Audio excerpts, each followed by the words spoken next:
우리는 지난주에 이어서 이제 레위기 25장 말씀을 함께 이제 살펴볼 텐데, 이 레위기 25장에는 두 가지 주제가 나오죠.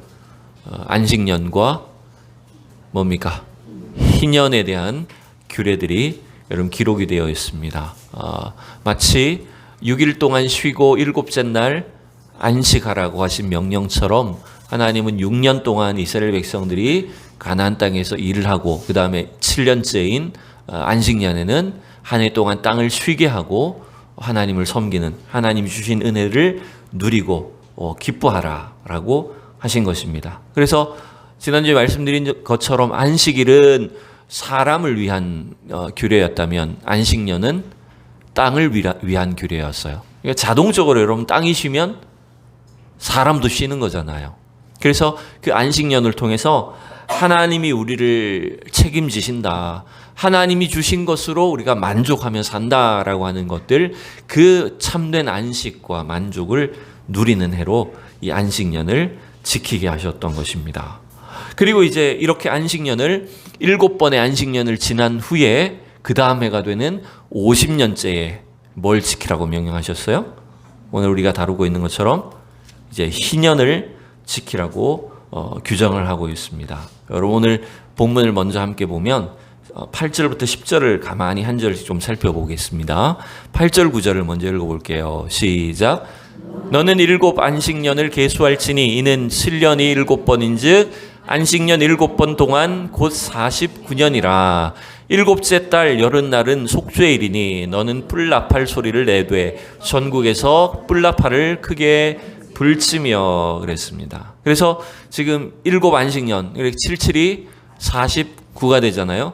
성경이 좀 헷갈리게 기록된 것이 뭐냐면 49년 7월에 이 희년을 선포하라는 것인지 아니면 49년 다음인 50년째 희년을 선포하라는 것인지가 좀 뭔가 애매하게 기록이 되어 있어요. 그래서 학자들마다 좀 의견이 분분합니다. 어떤 학자는 49년째를 희년으로 그냥 같이 지켰을 것이다 이렇게 보는 학자도 있고, 아니다, 숫자 그대로 49년은 안식년으로 지키고 그 다음에 또 대안식년으로, 큰 안식년으로 희년을 50년째에 지켰을 것이다 이렇게 이제 보는 학자들도 있습니다. 정확하게 뭐가 뭔지는 의견이 분분하긴 한데 우리는 대체적으로 그냥 50년째를 이렇게 보시면 돼요. 근데 보시면 이 날이 언제입니까? 희년을 선포하는 날이 언제라고 되어 있어요? 10절에 보니까, 9절에 보니까 7째 달 여름날. 이 날이 무슨 날이라고요? 네, 속죄일입니다. 우리가 23장에서도 봤듯이 이스라엘 백성들이 1년 동안 지켜야 될 그 절기 중에 7월 10일이었어요. 이게 속죄일, 대속죄일인 거예요. 그러니까 그 속죄일 날 동시에 이 희년이 돌아오는 해에는 뿔나팔을 불어서 희년을 선포하라라고 이렇게 말을 하는 겁니다. 그래서 이 희년이란 이 단어 자체가 어디서 온 거냐면 뿔나팔이란 단어에서 온 거예요. 그러니까 속죄일에 원래 뿔나팔을 불어서 모든 이스라엘 백성들, 성전부터 제사장, 일반 백성들까지 죄를 속하도록 했잖아요. 근데 그날 동시에 희년 때에는 이 희년의 속죄일에 뿔나팔을 불어가지고 희년을 이제 선포하게 한 겁니다. 그래서 이 뿔나팔이란 단어에서 요벨이란 단어인데 여기에서 희년이란 단어가 왔고요. 우리 한자로 한글 성경으로 옮길 때 희년이라고 할 때는 그 희자가 무슨 희자일까요, 여러분? 복될 희자, 복희자입니다. 사람 이름에 주로 쓰기도 하는데 복을 의미하는. 왜냐하면 하나님 주신 그 참된 자유, 회복이 선포되는 날이다. 복된 해다라고 해서 희년이라고 이렇게 이름을 붙였던 거예요. 우리 교회가 여러분 사실은 올해가 50년째 아닙니까? 성경적으로 말하면 희년이 되는 거예요, 희년.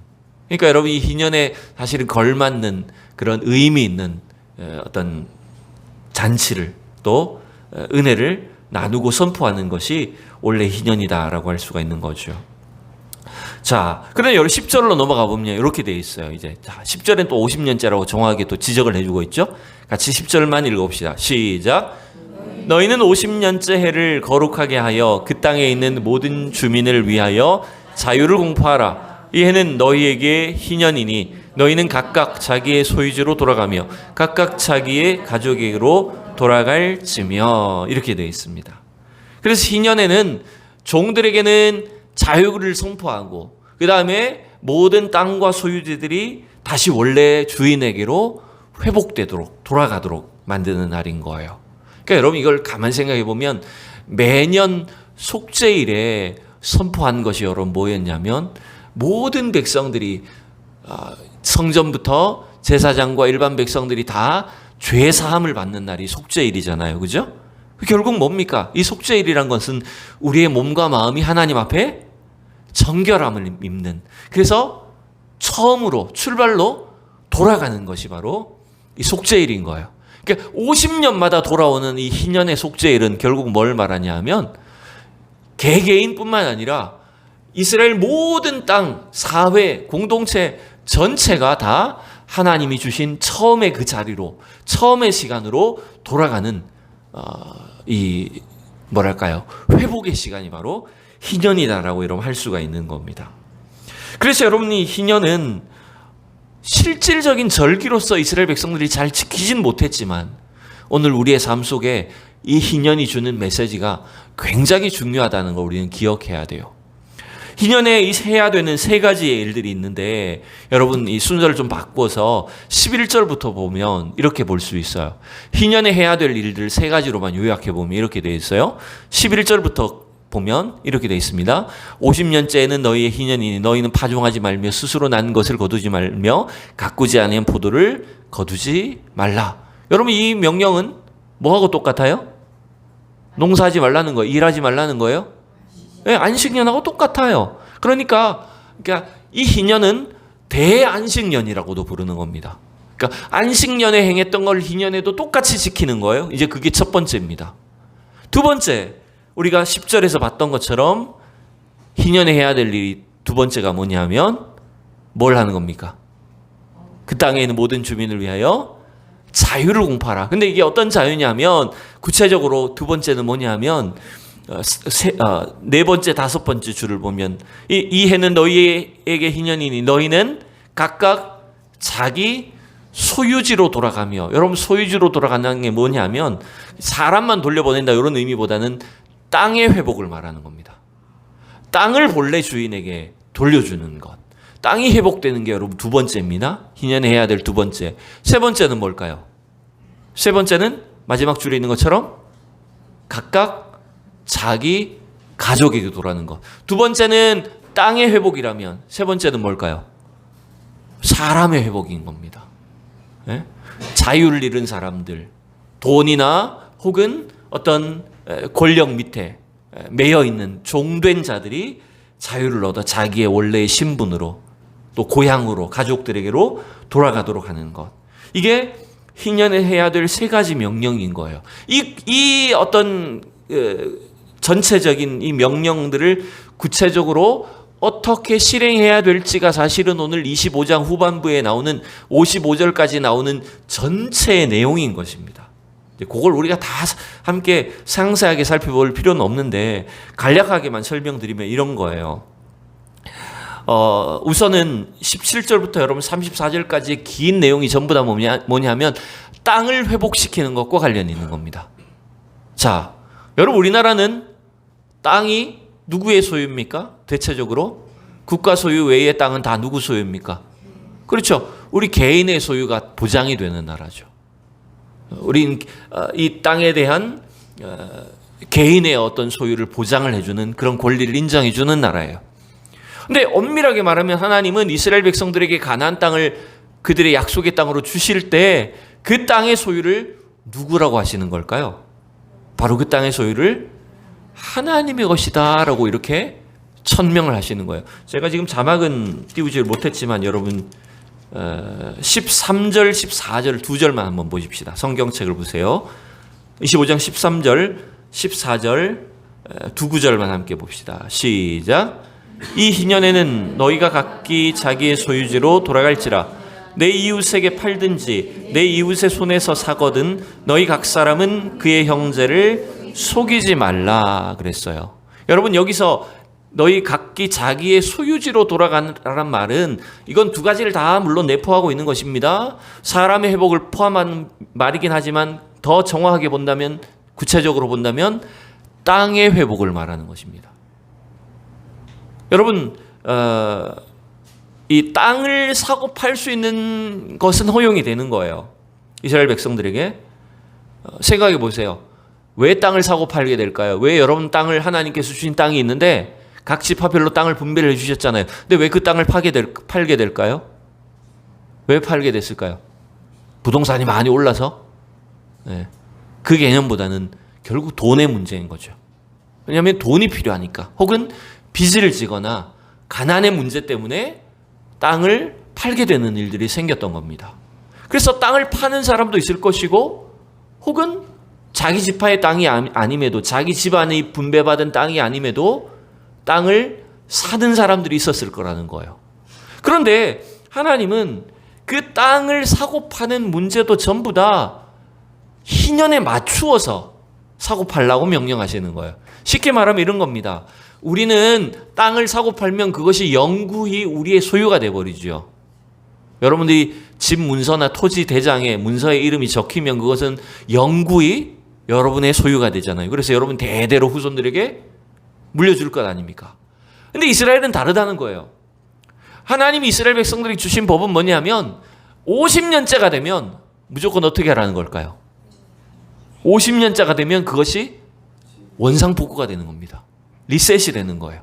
반드시 원래 주인에게 땅이 돌아가는 거예요. 그럼 어떻게 사고 팔 수 있을까요, 여러분? 아니요, 사고 팔아요. 근데 어떻게 사고 파냐 하면, 오늘 그게 13절에 17절의 설명인데, 이거 제가 다 자세히 설명드릴 수 없지, 이런 겁니다. 그러니까 이런 겁니다. 50년을 기준으로 다음 50년이 돌아오기까지 몇 년이 남았는지를 계산을 하는 거예요. 그래서 한 10년 남았다 그러면 그 10년치만큼 산다는 겁니다. 그렇게 이해를 하면 되는 거예요. 그러니까 다시 원상복구될 것을 계산해서 그 정도의 가격을 사고 팔아라라고 하나님이 가르쳐 주신 거예요. 그러니까 이것은 엄밀하게 놓고 보면 사고 판다는 개념이 아니라 어떤 의미일까요? 빌려주는 개념인 겁니다. 그렇게 생각하시면 돼요. 그러니까 원래 주인한테서 그 권리를, 몇 년 동안 남아있는 권리를 빌려주고 다시 되돌려 받는 식의 이런 개념인 거예요. 이게 결국 왜 그럴까요? 그 땅의 주인이 누구이시기 때문에. 그렇죠. 땅의 주인이 여호와 하나님이시란 걸 자꾸 강조하는 겁니다.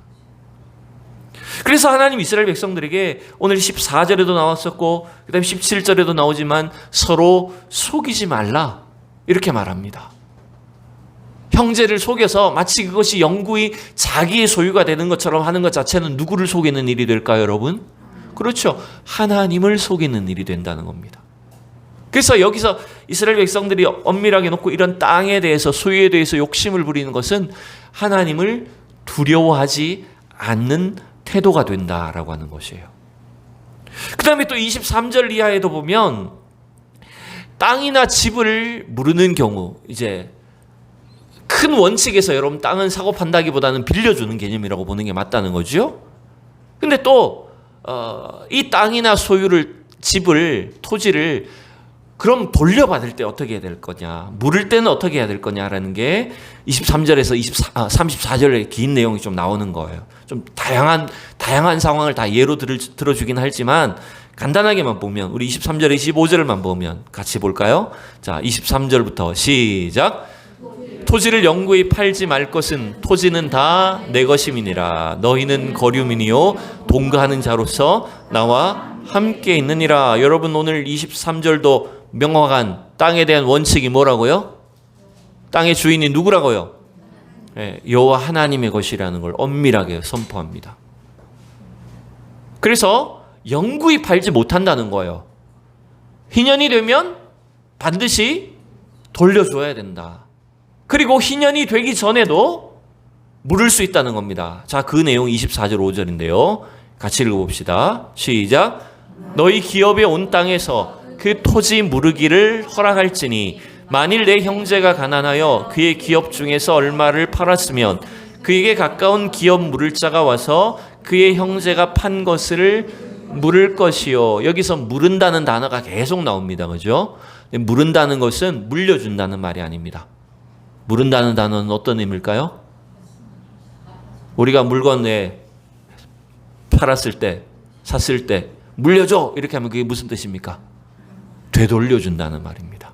즉 여기서 기업을 물은다, 토지를 물은다는 것은 되돌려주는 것을 말이에요. 그래서 분명히 내가 샀는데 정당한 가격을 지불을 하고 그 땅이나 집이나 소유를 구입을 했는데도 만약에 그 사람이나 혹은 그 사람의 친척 중에 누군가가 물려달라고 한다면 물려줘야 된다는 거예요. 만약에 그렇게 하지 않는다고 해도 50년이 되면 어떻게 해야 된다고요? 자동으로 물려주게 돼 있는 겁니다. 그 원칙을 말하는 거예요. 근데 여러분이 레위기 25장에서 물은다는 표현이 참 중요한 겁니다. 단순히 어떤 거래를 취소한다, 그래서 거슬러 준다는 개념이 아닙니다. 되돌려 준다는 개념이 아니라 성경에서 말하는 물려준다는, 물은다는 단어는요, 구원을 의미합니다. 즉 소유를, 빼앗긴 소유를 어떻게 하신다는 걸까요? 하나님이 되찾으신다. 그래서 구속, 구원의 의미가 여기 들어있는 거예요. 자, 어쨌든 이처럼 이 땅 자체의 주인은 여호와 하나님이시고, 그래서 우리 인간이, 특히 이스라엘 백성들이 가나안 땅을 잠시 소유하고 있다 그래도 그것은 진정한 의미의 소유가 아니라는 겁니다. 잠시 맡아놓고 있는 것, 빌린 것이란 말이에요. 그래서 그 땅은 원래의 주인에게 혹은 그의 친척에게라도 되돌려줘야 되는 것, 그것이 이 희년의 의미이고 희년을 지키는 이스라엘 백성들이 언제든지 실천해야 될 일이라고 하는 것을 가르쳐주고 있습니다. 근데 이제 좀 집은 조금 복잡하긴 합니다. 집은 성읍 안에 있는 집이냐, 혹은 성읍 밖에 있는 들판에 있는 집이냐, 또 레위인의 재산이냐에 따라서 각각의 상황에서 조금씩 상황이 달라지긴 합니다. 근데 공통적인 원칙은 이거라고 생각하시면 돼요. 모든 토지와 소유는, 집은 다 하나님의 것이고 언제든지 돌려줘야 된다. 결국 여러분, 이러한 그 물음의 의미가 뭘까요? 되돌려줘야 된다는 의미가 뭘까요? 결국 하나님이 회복하실 날을 여러분 보셔야 된다는 겁니다. 우리가 이 세상에 아무리 많은 재산을 가지고 있고 소유를 자랑해도 여러분, 그게 사실은 엄밀하게 다 누구 거라고요? 하나님의 것입니다. 하나님이 되찾아 가시면 사실 우리 것이 아니라는 거예요. 그러니까 우리가 참 어리석게도 이런 부분에 때로 욕심을 부릴 때가 많죠. 영구히 내 것이라고 착각하고 살 때가 많아요. 그리고 얼마든지 남의 것을 내가 가질 수 있고 빼앗을 수 있다라고 욕심을 부리며 살기도 합니다. 근데 여러분, 이게 참 어리석은 일들이라는 걸 보여줘. 그렇다고 해서 막 급진적으로 우리가 이 경제관념을 완전히 어떤 성경의 율법의 그 가치관으로 바꾸어서 모든 소유를 여러분 다 내놓으란 뜻이 아닙니다.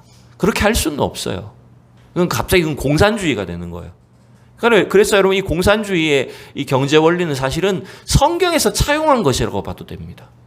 성경에 나온 것을, 원리를 너무 이론적으로 주장해서 그걸 급진적으로 만들어서 사용한 거예요. 그런 구약 성경에 나오는 그 문자적인 원리를 가지고 오늘날 경제를 만들어야 된다, 이걸 주장하는 게 아닙니다. 그것이 아니라 우리의 소유, 우리의 인생, 우리 재산, 물질 전부가 다 내 것이 아니라고 하는 사실 여러분 늘 기억하고 살아야 된다는 거예요. 우리가 헛되고 어리석은 욕심 때문에 여기에 마음이 빼앗겨서 살거나 더 많이 가지려고 엉뚱한 죄를 짓고 살거나, 그 자체가 얼마나 하나님 보시기에 어리석은 일이 되는지, 하나님 앞에 범죄하는 것인가라고 하는 것을 오늘 25장이 우리에게 가르쳐주고 있다는 것입니다. 자, 그 다음에 여러분 35절부터 이제 마지막 55절은 종에게 자유를 주도록 하는 것에 대한 내용이 나옵니다. 비슷하다고 볼 수 있어요. 땅을 되돌려 주는 것과 종을 원상복구시키는 것과 비슷하다라고 이렇게 생각을 하시면 됩니다. 자, 말씀을 조금 살펴보죠. 35절에서 38절을 먼저 함께 보겠습니다. 시작. 내 형제가 가난하게 되어 빈손으로 내 곁에 있거든 너는 그를 도와 거류민이나 동거인처럼 너와 함께 생활하게 하되. 자, 여기 보시면 땅도 왜 판다 그랬어요? 땅을 왜 팔아요? 여러분? 자기 땅을 왜 팔았어요? 왜 팔게 됩니까, 여러분? 그렇죠. 돈이 없으니까 파는 거예요. 쉽게 생각하시면 됩니다. 가난의 문제 때문에 돈이 없으니까 지금 땅을 팔아서라도 먹고 살아야 되는 거예요. 근데 여러분, 땅만 팔아서 안 되죠.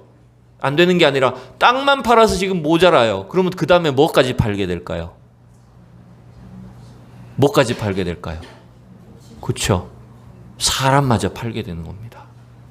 땅을 팔아서도 못 살면, 그것이 문제면 그 다음에 어느 수준까지 가냐면 사람을 이제 파는 겁니다. 사람을 판다는 것은 막 아주 악독한 인신매매를 말하는 것이 아니라 자신이 어떤 남의 집 밑에 가서 일을 하는 거예요. 남의 집에 가서 일을 하고 그 집에서 나오는 것으로 얻어먹으면서 자기가 이제 노동의 대가를 받으면서 사는 거예요. 그 뭐 쉽게 말하면 이제 우리가 이제 뭐 남의 기업에 들어가서 직원으로 일하는 것도 어쩌면 비슷한 넓은 의미에서 그런 거겠죠. 근데 문제는 그런 일들이 있는 어떤 성경이 무슨 노예 제도를 용인한다 이런 의미가 아니라 그런 상황이 되게 되었을 때 가난한 형제, 돈이 없어서 땅도 없고 이제는 자녀마저 혹은 자기 자신마저 종으로 자기를 내놓아야 될 때 어떻게 하라고 말하는 겁니까? 그를 종으로 생각하지 말라는 거예요. 거류민이나 동거인처럼 너와 생활하게 해라. 막 자기 재산 소유로 막 함부로 학대해도 되는 그런 노예, 종으로 생각하면 안 된다는 거예요. 자, 그래서 뭐라고 말하냐면 너는 그에게 이자를 받지 말고 내 하나님을 경외하여 내 형제로 너와 함께 생활하게 해라. 자, 너는 그에게 이자를 위하여 돈을 구워주지 말고 이익을 위하여 내 양식을 구워주지 말라.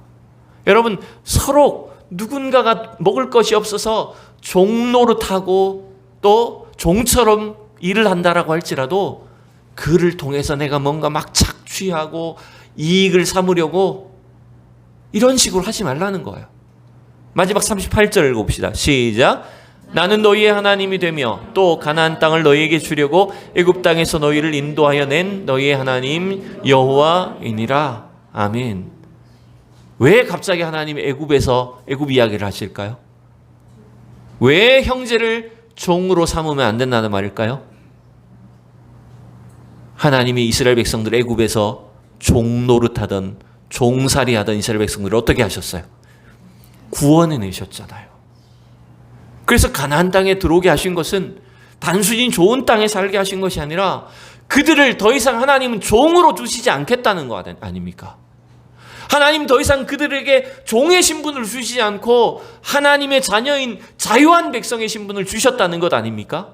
그런데도 불구하고 이스라엘 백성들이 서로를 종으로 삼고 소유로 삼고 착취하는 것은 무슨 일이 됩니까? 이건 하나님의 구원을 거스르는 일이 됩니다. 그래서 하나님 계속해서 나는 너희 하나님 여호와다. 너희를 애굽에서 인도하여 낸 하나님이다. 이걸 자꾸 강조하고 있는 거예요. 그래서 희년은 그러한 하나님이 주신 자유를, 원래 이스라엘 백성들에게 주신 그 자유를 회복하도록 하신 것이 희년의 정신인 거예요. 일정 기간 누군가에게 빚을 지고 그 집에 내가 종살이를 할 수는 있지만 반드시 일정 기간이 끝나면 어떻게 해야 된다고요? 네, 자유를 선포해야 된다고요. 그 종을 다 풀어줘야 된다고요. 그래서 여러분 마지막 55절 읽어봅시다. 시작. 이스라엘 자손은 나의 종들이 됨이라. 그들은 내가 애굽 땅에서 인도하여 낸 내 종이요 나는 너희의 하나님 여호와이니라. 여러분 계속 강조하고 있죠. 우리는 다 누구의 종이라고요? 하나님의 종이라고요. 그래서 우리가 자꾸 교만해지거나 스스로 착각해서 내가 누구보다 더 높은 위치에 있고 누군가를 내가 종으로 삼고 내 마음대로 막 함부로 부려도 되는 것처럼 생각하는 일이 얼마나 큰 죄인가라고 하는 것을 성경이 보여주고 있어요. 예전에 시골에 가면 다 집집마다 일꾼들이 있었던 적이 있죠. 저희도 어릴 때 저희 고향에 일꾼으로 일하던 분들이 있었어요. 제가 기억하는 몇 분들이 있는데 그 중에 한 분은 늘 경주에서 오시는, 해마다 오시는 분, 경주 최씨 아저씨가 있었어요. 이분은 이제 겨울이 되면 자기 집으로 돌아갑니다. 그리고 이제 봄이 되면 저희 집에 와요. 그럼 이제 1년 내내 같이 사는 거예요. 그러면 일꾼이라고 불렀어요. 그 일꾼이라고 이렇게 불렀어요. 근데 일꾼이라고 해서 막 함부로 착취하고 때리고, 제 기억에 그 아저씨가 약간은 조금 이렇게 지적으로는 조금 떨어졌던 것 같아요. 근데 착했어요. 근데 그렇다고 해서 막 이렇게 함부로 대하고 때리고 말 안 듣는다고 때리고 이렇게 할 수가 있을까요? 절대로 그러면 안 돼요. 이건 요즘 TV 나옵니다. 요즘처럼, 그죠? 착취한다고. 큰일 나는 거죠. 제 기억에 그 아버지가 늘 그 최씨 아저씨가 이렇게 수염을 안 깎아가지고 수염을 탁 자라면 면도기로 이렇게 수염 잘라주고, 주일 되면 딴 집에는 일을 해도 우리 집에는 항상 주일에는 쉬고 같이 교회 데리고 나가고, 깨끗하게 입혀가지고 교회 나가고, 그 기억이 어릴 때 나요. 그렇다고 저희 집이 무슨 대단한 뭐 부자거나 뭐 그런 집 아닙니다. 그냥 아주 일반적인 그냥 시골 그냥 시골이었어요. 근데 집집마다 그런 사람들이 와서 일을 했던 거죠. 네, 하나님은 이스라엘 백성들이 이 50년마다 매 50년이 되면 그러한 거류민들, 품꾼들, 일하는 사람들을 다 돌려보내도록 한 거예요. 자유를 선포하게 하셨어요. 여러분 생각해 보세요.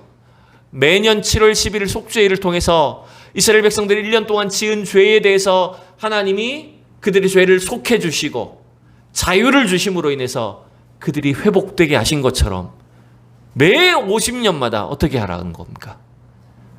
하나님이 구원하신 백성으로서 하나님이 구원하신 그 땅을 다시 회복하도록 주신 것이 이 희년의 정신이었던 거예요. 그래서 희년은 어떤 의미에서 보면요, 구원을 선포하는 거예요.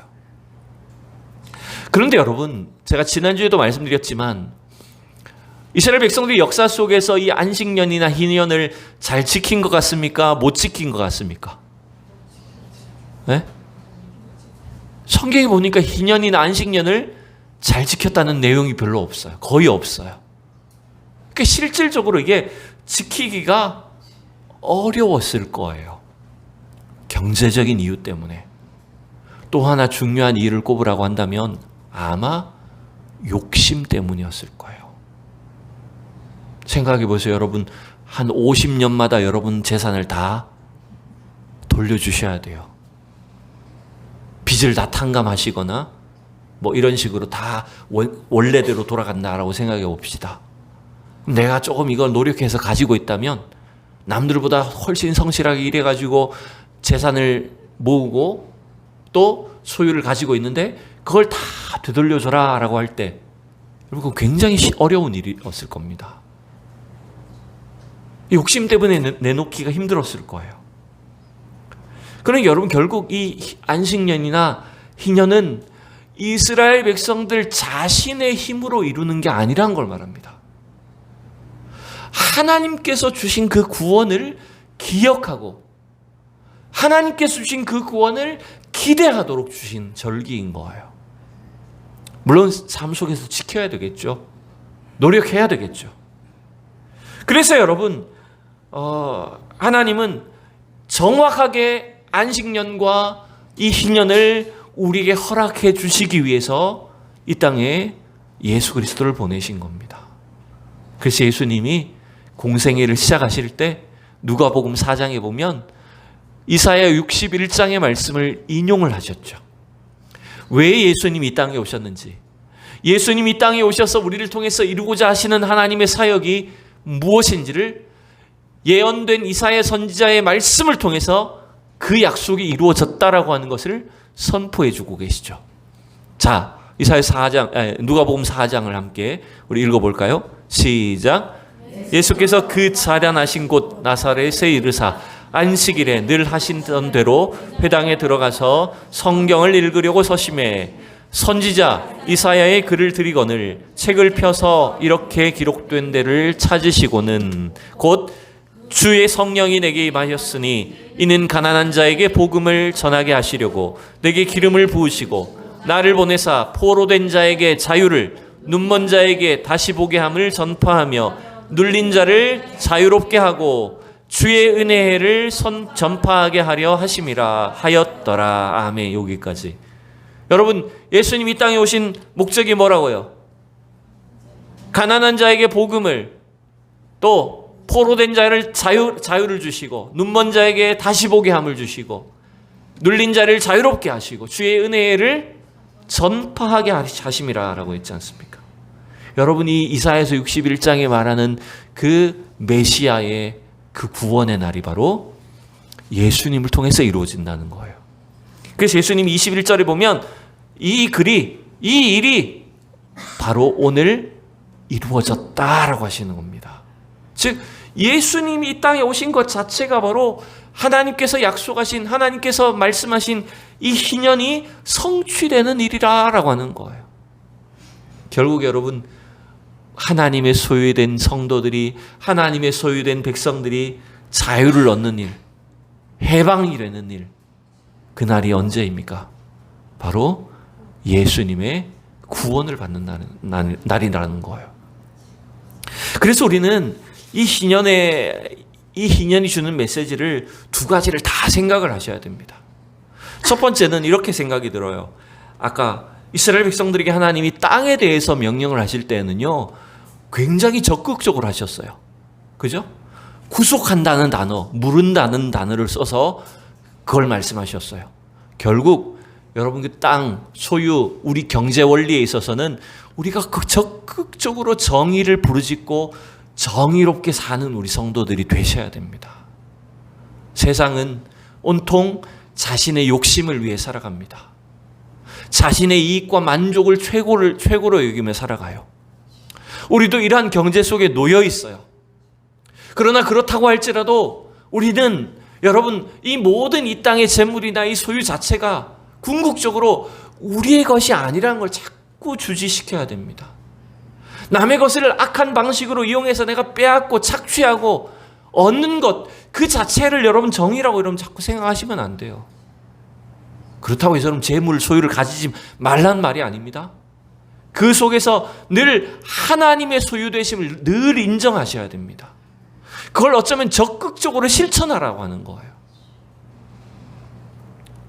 그래서 하나님은 오늘 이스라엘 백성들에게도 물은다는 단어, 구원이란 단어를 땅에 대해서는 많이 사용하게 하신 것처럼 보여요.